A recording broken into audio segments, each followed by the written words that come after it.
First at 5, former Congresswoman Corrine Brown was back in the courtroom today as she pushes for an acquittal or a retrial in her federal corruption case. She was convicted on 18 counts of fraud and tax charges back in May, you remember, and now she faces federal prison. And as you probably know, Brown's attorney has been seeking a new trial or an acquittal after a juror was removed during deliberations. First Coast News reporter Clark Foraker is at the Jacksonville Federal Courthouse tonight with more. Yeah, Anthony, Jeannie, the attorney in all of this, James Smith, Corrine Brown's lawyer, basically says he doesn't think there's a strong shot that she'll be acquitted on these counts where she's already been found guilty. But he says a retrial he believes is a real possibility. Judge Corrigan said in the courtroom within the last hour he was asking U.S. attorneys to convince him of why he had made the right choice in removing Juror 13.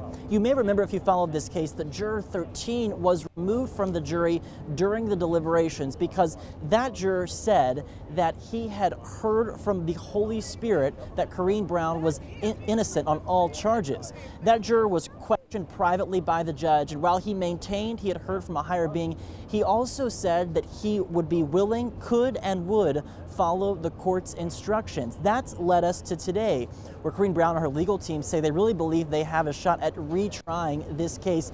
That would basically eliminate all of the guilty verdicts she's yet to be sentenced on. And to be with her today, Reverend Jesse Jackson Sr., a very high-profile member of the community, obviously with Corrine Brown, in the courtroom for the entire hearing, standing by her side. Because of my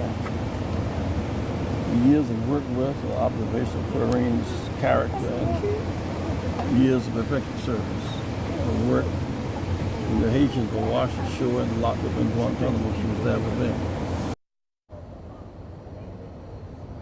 Corrine Brown's defense attorney got to argue twice, once on the grounds for acquittal, once on the grounds for retrial, and in both cases basically conceded to the judge that this phony education charity, One Door for Education, wasn't run very well. He said the books were shoddy and things were disorganized, but he pointed out that was not a crime. Certainly, that he says the evidence did not prove that anything criminal happened beyond a reasonable doubt, that basically being the reason he thinks the judge made a mistake in this case.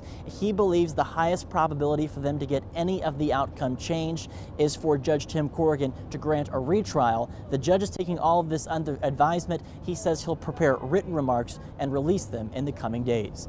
Live downtown, I'm Clark Foraker, First Coast News.